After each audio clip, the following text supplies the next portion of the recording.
Welcome back to the Mike and Andrew Show. I'm Andrew Serwick here again with Mike Meredith. Mike, it was a pretty crazy weekend, especially over the all the tournament stuff happening, and we'll get into more of that on Thursday's episode. Although we will touch, I think, on the Sweet 16 matchups here. That said, man, how you doing this evening, man? I'm doing good, man. Just at the cover, It's good to hear, man. So let's get into it. Thursday's episode last week, we kind of just touched on that we were gonna talk about this. So let's get into it. The Shohei Otahni stuff. Mike, take it away. Yeah, so news broke last week about Shohei Otahni's translator, uh, that he was illegally betting here, and they said 4.5 million to an illegal bookmaker. And there's been a whole bunch of rumors that Otani was involved, or did he tell him to bet on his behalf, or what happened? He's pretty much denying it, that he knew anything of it, but it does seem kind of shady that like he'd just give randomly to his interpreter 4.5 million, or how was it stolen out of his account? A lot of stuff's still under the question here about everything. There's been rumors that the translator was the fall guy, and that Otani was really the mastermind behind the whole thing, and that this guy's just taking the fall, that he legit just didn't have anything to do with it, and that the reports are true. It's kind of just all over the place right now. Whether you think that Otani had any involvement in this, or whether he was the one kind of soliciting his translator to go after these illegal bets. So, what do you think? So, I think I'm with the tinfoil hat crowd on this one. That it was probably him. It really I really do believe that. I mean, what we have right now in terms of details, it all seems very, very, very fishy to me. Um, first of all, his interpreter doesn't have access to his bank account like his agent or financial manager, people like that would. I honestly think he was either giving the guy the money or whatever, but I think the interpreter is the fall guy in all of this to keep Shohei, um, you know, from getting suspended by the league. I mean, obviously the Dodgers, I mean, their owner's spending $1 billion on this roster, and some of that money is on the greatest player in baseball history, quite frankly, with Shohei, and I just from what we've heard, from what we've seen, it just seems very, very fishy to me. And I think, honestly, yeah, this could be one of those situations where, the translator is the fall guy on this, because if Shohei got suspended for this, he's facing, I think, I don't know what the league's rules are on it, but I believe it's like a good chunk of the season, and obviously I mean, Dodgers don't want that to happen. I just everything it doesn't all add up to me. Obviously, as more goes on, but Shohei's of course going to deny that he had anything to do with this. But again, I'm just if it is true that his interpreter is stealing, yeah, this guy's a bad guy. But at the same time, it doesn't seem like he actually was stealing the money. It seems more like he was given that $4.5 million. Yeah, well, news also broke about the interpreter. Apparently, the high school that he reported that he went to, he never ended up going to that high school. So something's a little fishy with that guy as well. Yeah, I saw that. That's shady too. Yeah, it's shady everywhere. I mean, the whole situation's shady. Um, it's not gonna matter because the Dodgers aren't gonna win the World Series anyways. But um, yeah, it's just it's interesting. This whole situation's kind of just just shady, fishy, whatever the hell you want to call it. Again, I think Shohei was involved in this. He's the interpreter's kind of just the fall guy, though. Yeah, I mean, he's MLB's biggest draw. It's gonna be tough, but I mean, I don't really see if Shohei is behind this, the purpose of doing this. He just got paid 700 million. I know he's deferring his contract, but still, it's like, what do you get from doing this? I mean, what, a little bit more millions in your pocket, and the risk is suspension, reputation ruined. Just the risk doesn't seem like it's worth the reward, in my opinion. No, it's not. It's not worth that risk. I mean, you're gonna get paid $700 million. Sure, a lot of that you won't see until after you're retired. But dude, I mean, you're risking your career potentially doing this, and so if you are involved, it's not fucking worth it. I hope for his own sake, what we're being told is true, and his interpreter did steal the money, and then that guy should go to jail and whatever. But man, if it comes out that Shohei was involved, man, it could damage his career forever. Oh yeah, it will definitely damage it for sure. I mean, I'm not gonna say it's gonna ruin his career, but it's definitely gonna be something. Yeah, I mean, it would not ruin his career. No, I think he'd still be obviously be able to play baseball, but your whole reputation is tarnished by that this whole scandal if that's the case. So it'll be interesting to see what happens with this. Obviously, the more news that comes out, we'll talk about it. But right now, what we know is, or what we're being told, anyways, is that yeah, his interpreter was stealing money from him and placing it on bets. So, like I said, we'll talk about this more when more details come out. And yeah, so Mike, staying with the baseball theme, tomorrow is opening day across the league. Granted, the Dodgers and I think it was the Padres played in South Korea as actual Hmm. games. Hmm. But this or tomorrow is true opening day for the league. Um, so we're gonna give our 4 or 5 predictions for the season, Hmm. whether they're bold, hot takes, whatever the hell you want, safe predictions, you know, and then maybe we'll you give yours, I'll rate it, whatever, and vice versa. So let's get into it, Mike. Give me your first take or whatever on the season. Yeah. So I mean, I'm not gonna lie, I'm just doing these on the fly. There was a few that I thought of, but really wanted to just do these on the fly, not really go too crazy and look in depth, just kind of looking at the league and seeing, what are some bold takes with different teams, different players. The first bold take that I have, and I've mentioned this to someone, that the Detroit Tigers win the American League Central Division. So I think that's going to happen. Um, that said, if they don't, I'm gonna be very very disappointed. We'll see what Scott Harris kind of does, along with I forget who the GM that he hired's name is. Um, but yeah, no, I think the Tigers definitely can win it. I give this one a B minus because I think it's going to be a tight race between Minnesota, Detroit, and Kansas City. Um, Kansas City is a sleeper team for yeah, sure. like so that leads me into my first prediction is that Kansas City will be in the pennant chase all season long. That's a good one, man. Honestly, you kind of took something that I was gonna mention right out from under me.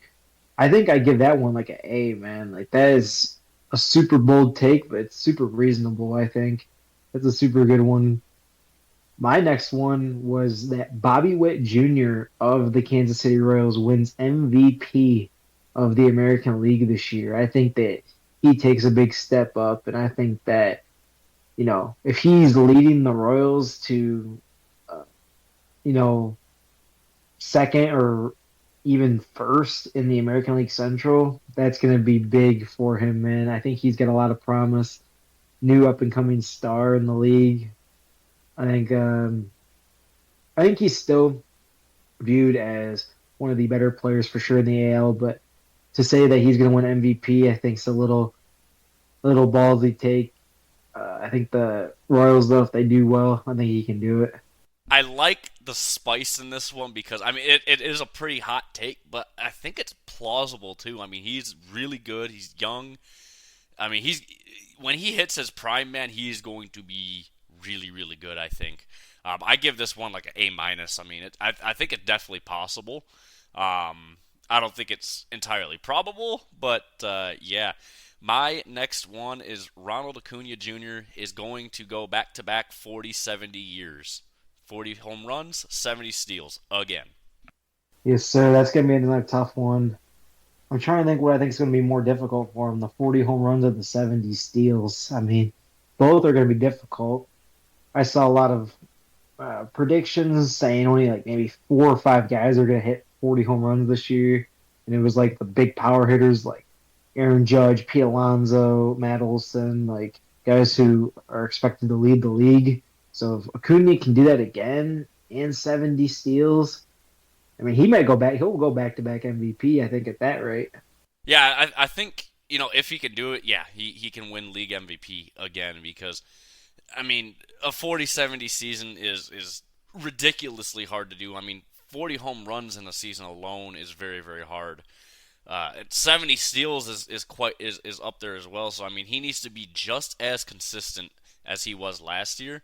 And as we know in baseball, it's very hard to be that consistent, that precisely consistent over year. So it's gonna be tough for him to do, but I think it is definitely possible for him.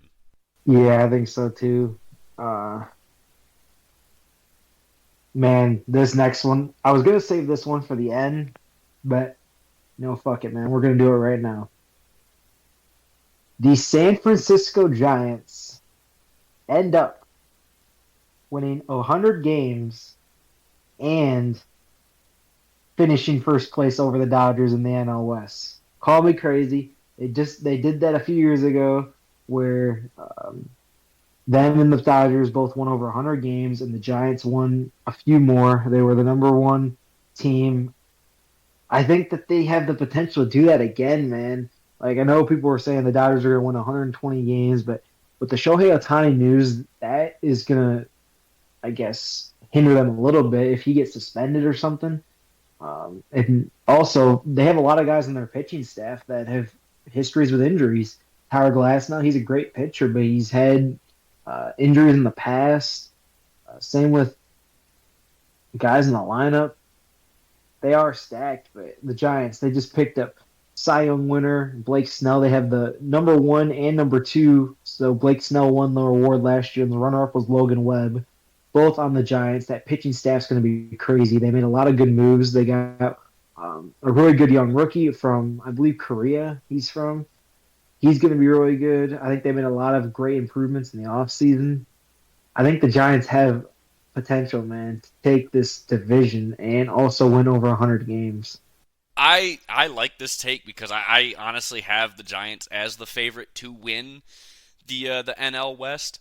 It is going to be a battle with the Dodgers throughout the entire season. Every series between the two teams, that's going to be incredibly important, I think, in settling who wins this division outright. No, you touched on Blake Snell. I mean, that was a huge, huge signing. He's one of the best pitchers in the league right now.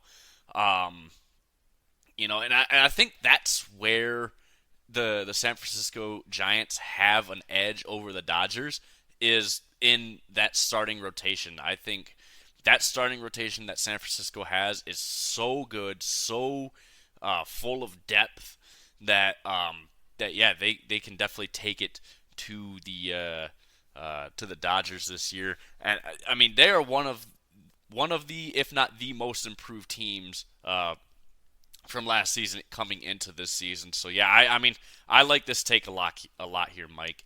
I'll give you my really really bold one now. The Yankees will not be in the pennant chase in the AL East. I think obviously Baltimore they got better, and Tampa Bay they are still really really good. And while the Yankees did improve, I don't think they improved enough to get in that pennant race with Baltimore and Tampa Bay. Man, that's definitely a hot one, and I like it, man, because I think that the Yankees probably finished third. I think I think they'll still win a decent amount of games, but I think the Orioles, and then it will be Tampa Bay, and then Yankees, then Blue Jays, then Red Sox. Probably what I'm predicting. Yeah, that's kind of what I meant was I think the Yankees they improved but didn't improve enough and they'll just stay at third place. I mean obviously Toronto did fuck all this offseason and the Red Sox are in the toilet right now. And yeah, I just don't see, especially with the improvements that Baltimore made, especially on top of that young team that was really really impressive last year. I just don't see a way that the Yankees are really in this battle, especially unless Tampa Bay just falls off a cliff somehow. I just don't see them being in this pennant chase at all. So yeah, what's your next one here, man? Man, my next bold one is the Angels finished with the worst record in the American League, including the Oakland A's. I think the Oakland A's finished with a better record than the LA Angels, man. Every year it seems like the Angels are going to do better, and then they just don't. They lost Otani. Uh, I do think Trout's going to have a really good year, but I think the rest of the team got worse. They didn't add really anything for pitching. Basically, it's Trout and then some younger rookies that are basically going to have to carry this team. I just think that the Athletics are going to get better. I think that they're younger guys, even though they haven't spent a lot, they have they have guys who are going to be better this year, and the Angels are just not it.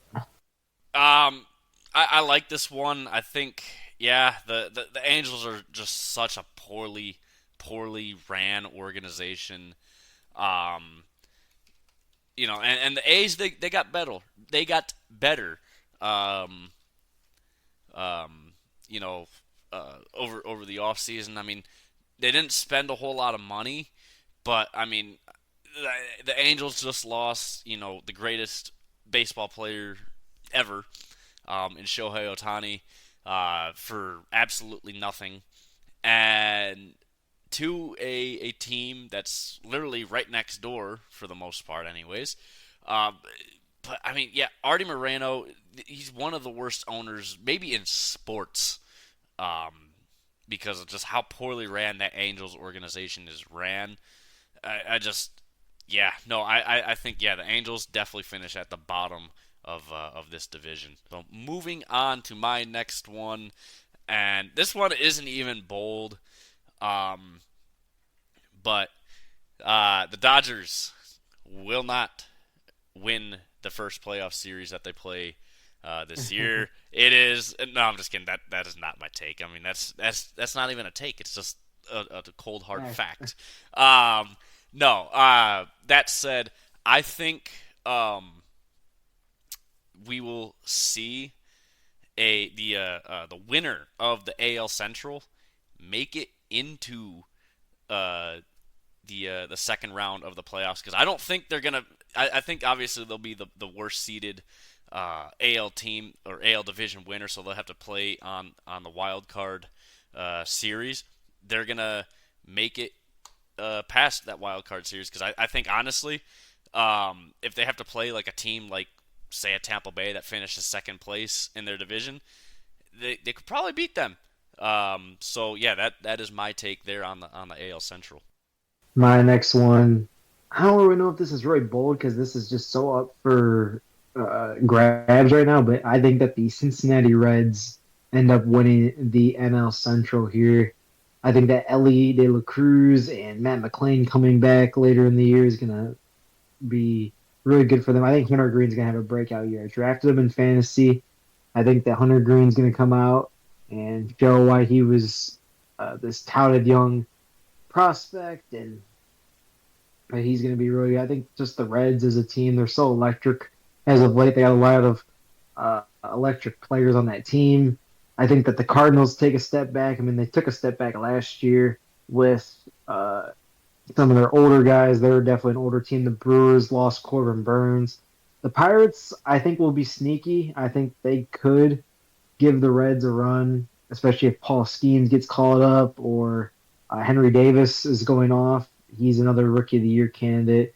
The Cubs also, I think, have a solid shot. I think it's going to be between the Reds, the Pirates, and the Cubs for that NL Central. The Cubs, like a lot of their pitching, and they've got Cody Bellinger back, but for me, I think the Cincinnati Reds take this division. I like this take. I think, yeah, the Reds last year, they came on kind of late in the year, had a very strong end to the year. They got better in the offseason. They got rid of the dead body of Joey Votto, so yeah, He's no, still trying to get a job, man. yeah, I know.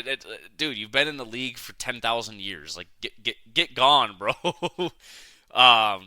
But no, I mean, yeah, I really like the Reds this year. Um, it's a winnable division for sure, and yeah, I think they can definitely take it. And so my last one here, it's not really necessarily bold. Um, but Chicago White Sox finished last in the the AL Yeah. Central. I mean, it's gonna be a race to the bottom between them and I want to say Cleveland.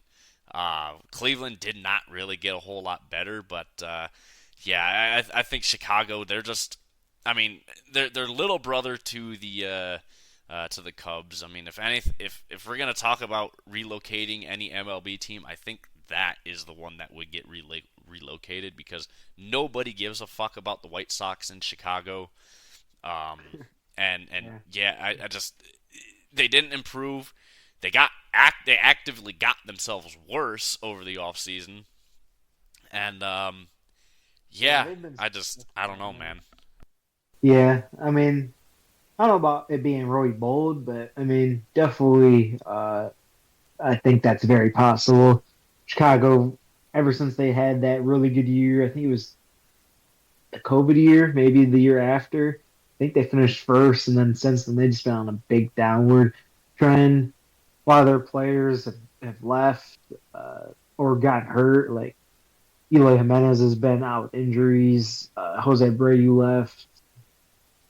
Same with their pitching. You know, Giolito's gone. He's not even that good anymore.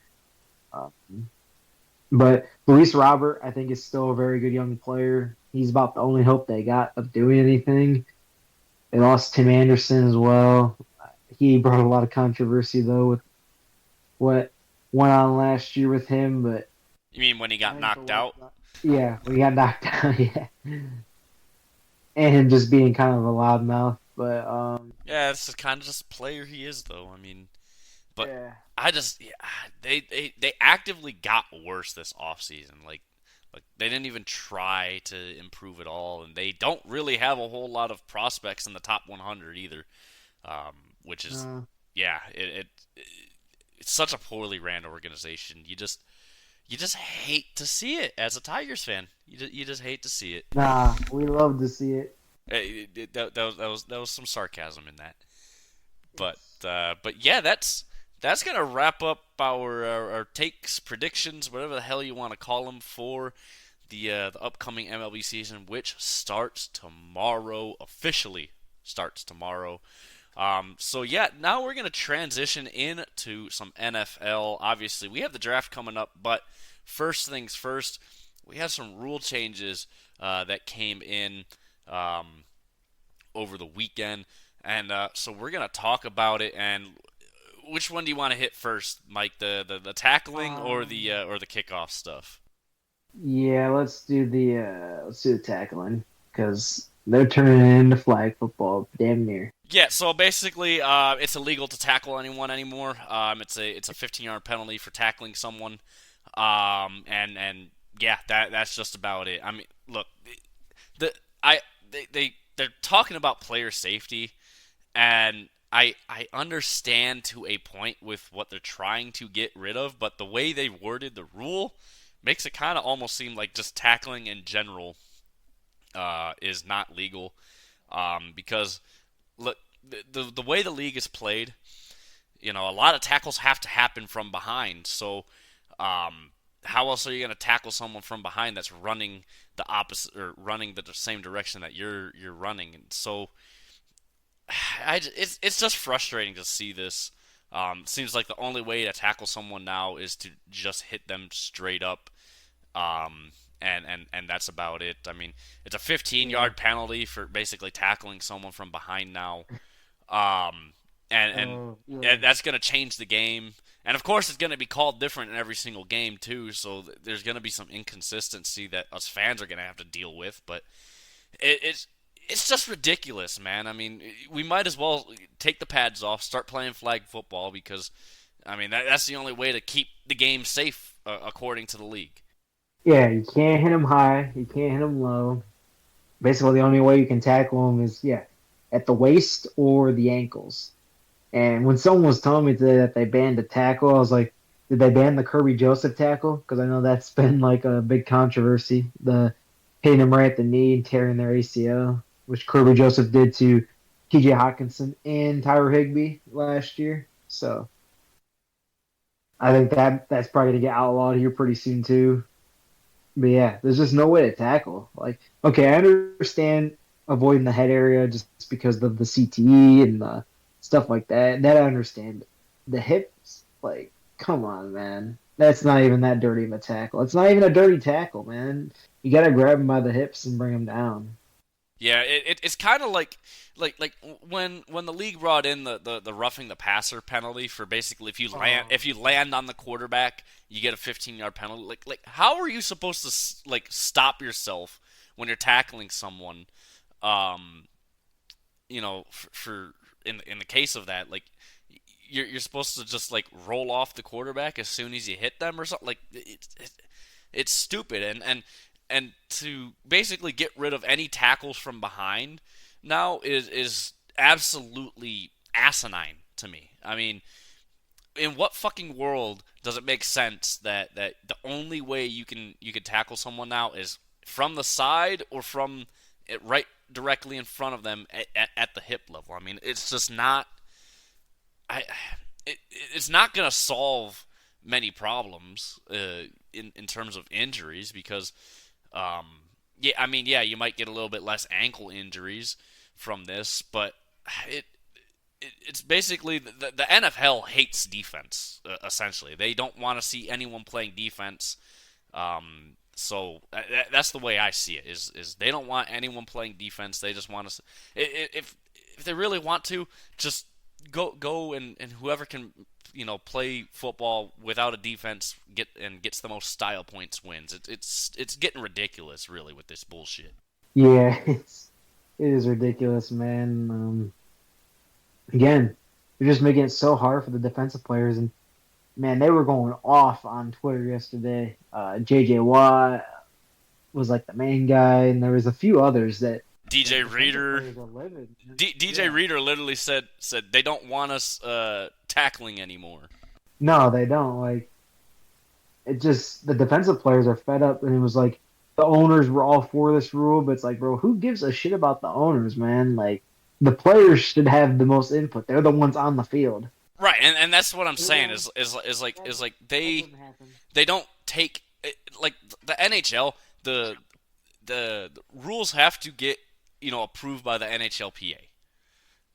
The NFLPA has no fucking say in if rules are they have no choice and there's even offensive players that are mad about this decision because it is a stupid decision.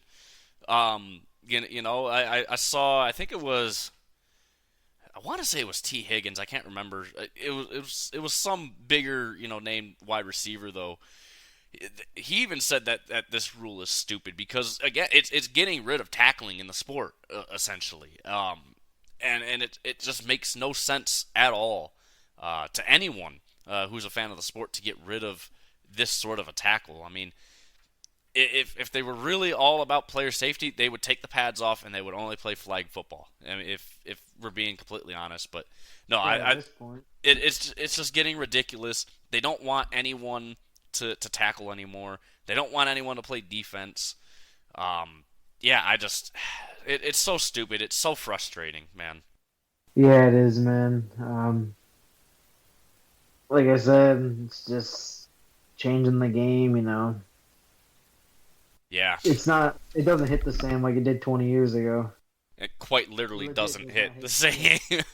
But so going on from that, the next rule change is they're taking a page out of the XFL with the kickoffs.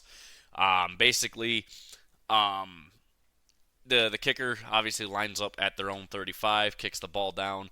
Um, all the return team players are lined up at their own 30, and all the other kickoff team are on the away or on the opposing team's 40, and nobody can move until the ball is caught by the returner. There's no more touchbacks.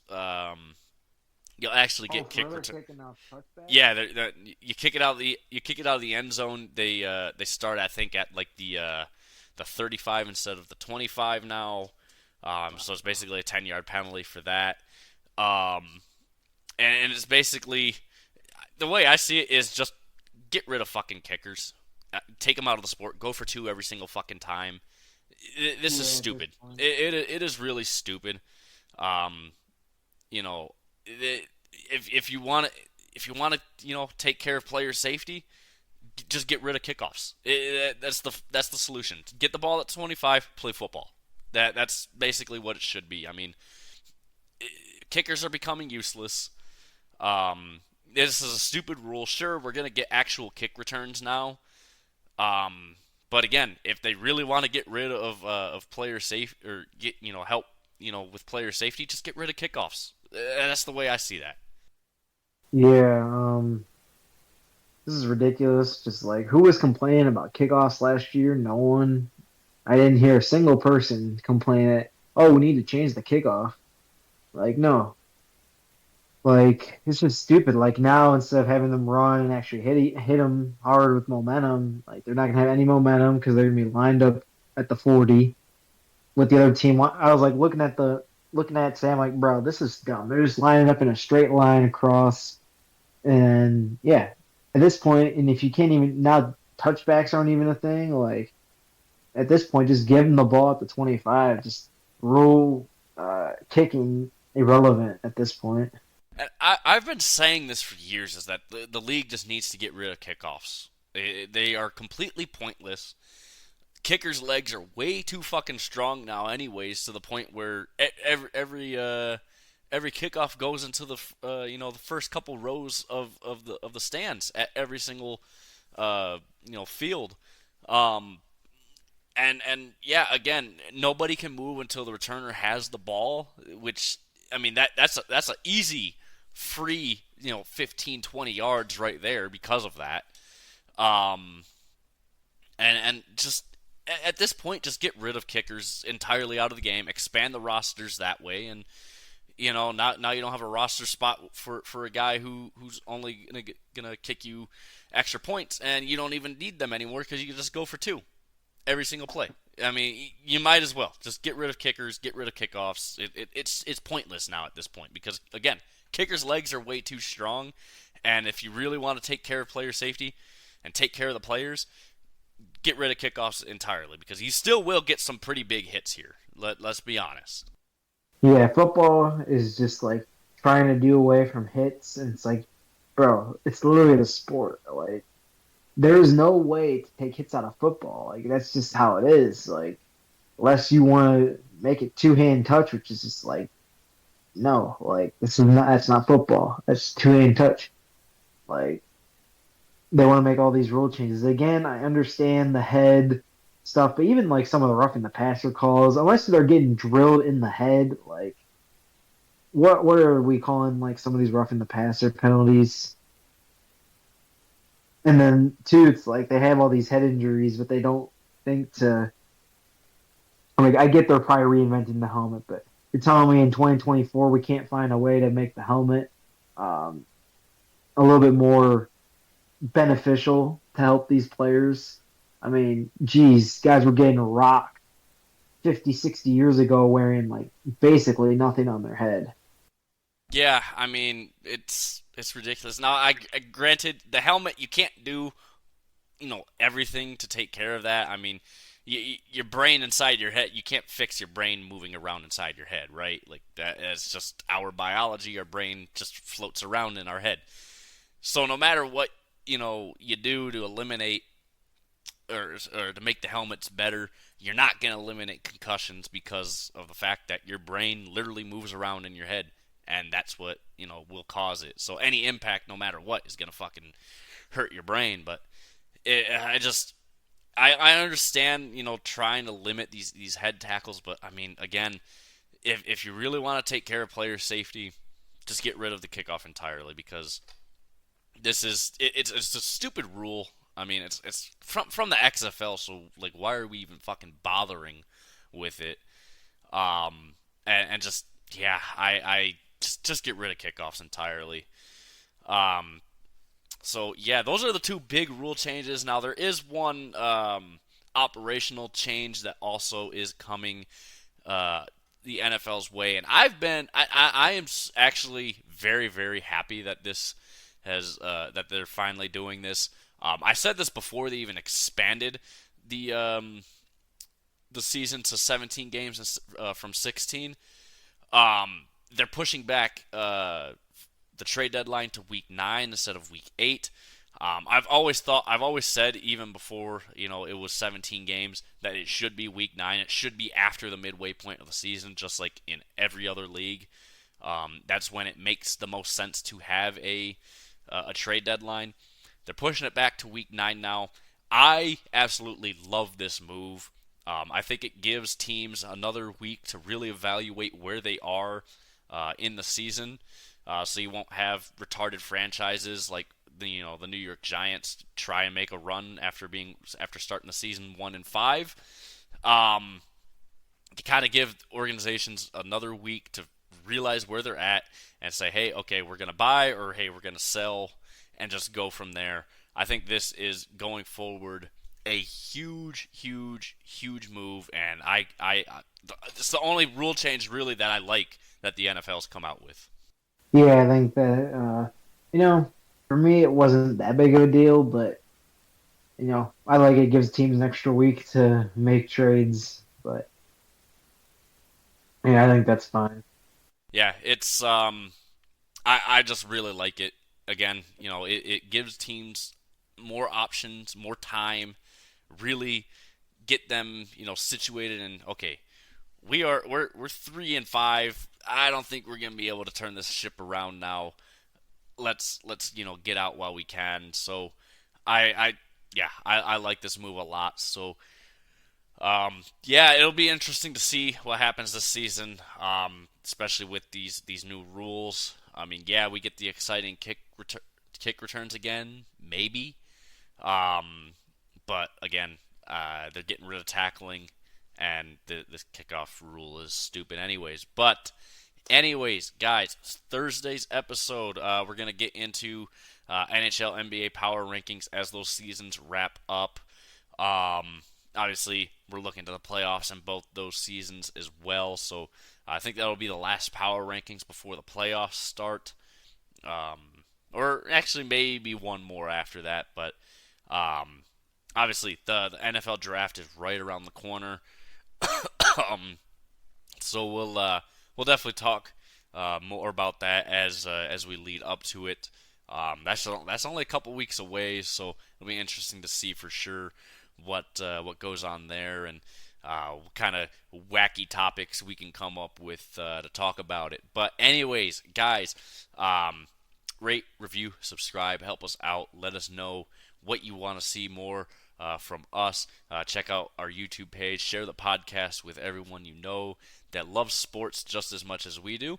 Thank you guys so much for listening, and we will see you guys on Thursday.